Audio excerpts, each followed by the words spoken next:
નમસ્કાર. શું ક્યારે વિચાર્યું છે કે આપણી ન્યાય વ્યવસ્થામાં એક બહુ મોટો, કદાચ ઐતિહાસિક કહી શકાય એવો બદલાવ આવી ગયો છે? દાયકાઓથી ચાલતા જૂના કાયદાઓને બદલીને એક આખી નવી સિસ્ટમ લાગુ કરવામાં આવી છે. તો ચાલો આમાં થોડા ઊંડા ઉતરીએ અને સમજીએ કે આ બધા ફેરફારોનો ખરેખર મતલબ શું છે. જરા વિચારો, પોલીસમાં ફરિયાદ નોંધાવવા માટે કલાકો સુધી લાઇનમાં ઊભા રહેવું કે પછી વારંવાર પોલીસ સ્ટેશનના ધક્કા ખાવા, આ બધું ભૂતકાળ બની જાય તો? બસ આ જ સવાલ નવા કાયદાના કેન્દ્રમાં છે. તેનો મુખ્ય હેતુ જૂની અને ગૂંચવણભરી પ્રક્રિયાઓને એકદમ સરળ બનાવવાનો છે. તો આ મોટો બદલાવ છે શું? વેલ, એ છે ભારતીય નાગરિક સુરક્ષા સંહિતા, એટલે કે BNSS 2023. આ કાયદો લગભગ 50 વર્ષ જૂના ક્રિમિનલ પ્રોસિજર કોડ 1973ની જગ્યા લઈ રહ્યો છે. અને આ કોઈ નાનો સૂનો ફેરફાર નથી હો. જૂના કાયદામાં હતી 484 કલમો, જ્યારે નવા કાયદામાં છે પૂરી 531.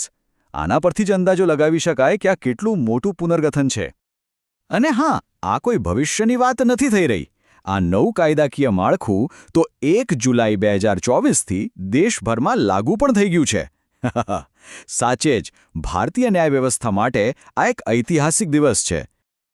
તો ચાલો સૌથી પહેલા અને સૌથી મોટા ફેરફાર પર નજર કરીએ, આપણી આખી ન્યાય વ્યવસ્થાનું ટેકનોલોજી સાથેનું જોડાણ, એટલે કે કાગળથી પિક્સલ સુધીની સફર. પણ સવાલ એ છે કે શું ટેકનોલોજી ખરેખર ન્યાયને વધુ ઝડપી અને બધા માટે સરળ બનાવી શકશે? હવે આ સ્લાઇડમાં જે શબ્દ છે ને, ઝીરો FIR, એ ખરેખર ગેમ ચેન્જર છે. ચાલો એકદમ સાદી ભાષામાં સમજાવું. માની લો કે કોઈ વ્યક્તિ એક શહેરમાંથી બીજા શહેરમાં જઈ રહી છે અને રસ્તામાં કોઈ ગુનો બને છે. તો હવે એ વ્યક્તિએ ગુનો જ્યાં બન્યો છે ત્યાં પાછા જવાની જરૂર નથી. એ પોતાના ઘરની નજીકના કોઈ પણ પોલીસ સ્ટેશનમાં જઈને ફરિયાદ નોંધાવી શકે છે. વિચારો, પીડિતો માટે આ કેટલી મોટી રાહતની વાત છે. અને આખી પ્રોસેસ છે ને એકદમ સિમ્પલ છે. પહેલું સ્ટેપ, નાગરિક પોતાની સુવિધા મુજબ કોઈપણ પોલીસ સ્ટેશનમાં જાય અને ફરિયાદ કરે. બીજું સ્ટેપ, એ પોલીસ સ્ટેશનની ફરજ છે કે તરત જ FIR નોંધી લે અને પછી કેસને જે તે વિસ્તારના પોલીસ સ્ટેશનમાં ટ્રાન્સફર કરી દે. આનાથી પીડિતનો કિંમતી સમય અને શક્તિ બંને બચશે. પણ ટેકનોલોજીનો ઉપયોગ ખાલી FIR પૂરતો જ નથી. હવે FIRથી ઘરે બેઠા ફરિયાદ નોંધાવી શકાય. વિડિયો કોન્ફરન્સિંગથી સાક્ષીઓ કોર્ટમાં આવ્યા વગર જુબાની આપી શકે છે. અને સૌથી અગત્યનું, ડિજિટલ પુરાવા જેમ કે ઈમેલ કે WhatsApp ચેટ્સ હવે કાયદેસર રીતે માન્ય છે. આ બધું મળીને આપણી સિસ્ટમને કેટલી પારદર્શક અને ઝડપી બનાવી શકે છે, ખરું ને? ઓકે, ટેકનોલોજીની વાત તો થઈ ગઈ. પણ હવે વાત કરીએ એનાથી પણ વધારે અગત્યના મુદ્દાની, કે આ નવો કાયદો સામાન્ય નાગરિકોના અધિકારો અને સુરક્ષા માટે શું કરે છે? કારણ કે છેવટે તો કાયદો લોકો માટે જ હોય છે, બરાબર ને? જુઓ, BNSSનો એક મુખ્ય હેતુ આખી કાનૂની પ્રક્રિયાને વધુ પારદર્શક અને નાગરિક કેન્દ્રિત બનાવવાનો છે. અને આમાં પીડિત હોય કે આરોપી બંનેના અધિકારો પર ખાસ ધ્યાન આપવામાં આવ્યું છે, જેથી કરીને કોઈની સાથે અન્યાય ન થાય. આ ટેબલ પર એક નજર નાખો. આનાથી તફાવત એકદમ સ્પષ્ટ થઈ જશે. પહેલાં જૂના કાયદામાં કેસની માહિતી મેળવવી બહુ અઘરી હતી.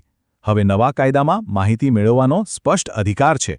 એ જ રીતે ધરપકડના નિયમો હવે વધુ સ્પષ્ટ અને પારદર્શક બનાવાયા છે. આને એક મોટો સુધારો ન કહીએ તો શું કહીએ? હવે સ્ક્રીન પર જે આંકડો દેખાય છે, 90, આ કોઈ સામાન્ય આંકડો નથી. નવા કાયદામાં આ એક બહુ જ મહત્વની સમયમર્યાદા દર્શાવે છે. કોઈ અંદાજ લગાવી શકે છે કે આ શેના વિશે હશે? તો આ 90 દિવસની ડેડલાઇન છે પોલીસ માટે તપાસ પૂરી કરવાની. હા, હવે મોટાભાગના કેસોમાં પોલીસને 90 દિવસની અંદર જ તપાસ પૂરી કરવી પડશે. આનો સીધો મતલબ એ છે કે લોકોને અન્યાય વિલંબનો સામનો નહીં કરવો પડે અને તેમના કેસ વર્ષો સુધી લટકતા નહીં રહે. આ એક એવો ફેરફાર છે જે સીધો સામાન્ય માણસના જીવનને સ્પર્શે છે. ચાલો, અત્યાર સુધી આપણે થિયરીની ઘણી વાતો કરી. હવે જોઈએ કે આ બધા કાયદાકીય ફેરફારો વાસ્તવિક જીવનમાં કેવી રીતે કામ કરે છે. હું એક નાનકડું ઉદાહરણ આપીશ જેથી આખી વાત વધુ સારી રીતે સમજી શકાય. તો પરિસ્થિતિ કંઈક આવી છે. એક વ્યક્તિ જાહેરમાં કોઈ બીજી વ્યક્તિને ધમકાવે છે, કહે છે કે હું તને મારી નાખીશ. તો કાયદાની ભાષામાં આને શું કહેવાય? અહીં સ્ક્રીન પર કેટલાક વિકલ્પો છે. શું આને ફોજદારી ધમકી કહેવાય, કે જાહેર ઉપદ્રવ, સાદી ઈજા કે પછી માત્ર ઉશ્કેરણી? થોડો વિચાર કરો. અને સાચો જવાબ છે એ ફોજદારી ધમકી. આ ઉદાહરણ એ સમજાવે છે કે ગુન્હાને વ્યાખ્યાયિત કરતા કાયદા અને એ ગુન્હાની તપાસ કરવાની પ્રક્રિયા આ બંને હવે સાથે મળીને કેવી રીતે કામ કરશે. મતલબ કે એક કાયદો કહેશે કે ગુનો શું છે અને આ નવો BNSS કાયદો નક્કી કરશે કે તેની તપાસ કેવી રીતે થશે. અને હા, BNSSમાં એક બીજી પણ ખૂબ જ સરસ અને પ્રગતિશીલ વાત ઉમેરાય છે. હવે નાના મોટા ગુનાઓ માટે કોર્ટ જેલની સજાને બદલે સામુદાયિક સેવાનો આદેશ આપી શકે છે. આ એક બહુ મોટું અને સકારાત્મક પગલું છે. અહીં સજાનો હેતુ માત્ર દંડ કરવાનો નથી, પણ વ્યક્તિને સુધારવાનો છે. સારું, તો આપણે લગભગ ચર્ચાના અંત તરફ આવી ગયા છીએ. ચાલો હવે આ આખી વાતને સમેટી લઈએ અને જોઈએ કે આ નવા કાયદાના મુખ્ય તારણો શું છે અને ભવિષ્યમાં તેની શું અસર જોવા મળી શકે છે. હું 3 મુખ્ય મુદ્દાઓ પર ભાર આપીશ જે યાદ રાખવા જેવા છે. તો આખા નવા કાયદાનો સાર 3 શબ્દોમાં કહી શકાય: ટેકનોલોજી, અધિકાર અને ઝડપ. પહેલું, ટેકનોલોજીનો ભરપૂર ઉપયોગ. બીજું, નાગરિકોના અધિકારોમાં વધારો. અને ત્રીજું, ન્યાયિક પ્રક્રિયાને ઝડપી બનાવવા માટે કડક સમય મર્યાદા. બસ આ 3 વસ્તુઓ યાદ રાખશો તો પણ આખો કાયદો સમજાઈ જશે. તો કાયદા તો બની ગયા છે, પુસ્તકોમાં છપાઈ પણ ગયા છે, પણ સૌથી મોટો અને અગત્યનો સવાલ તો એ જ રહે છે કે શું આ ફેરફારો માત્ર કાગળ પર જ રહેશે કે પછી ખરેખર જમીન પર સામાન્ય માણસને ઝડપી અને નિષ્પક્ષ ન્યાય અપાવવામાં સફળ થશે? આના પર વિચારવા જેવું ખરું.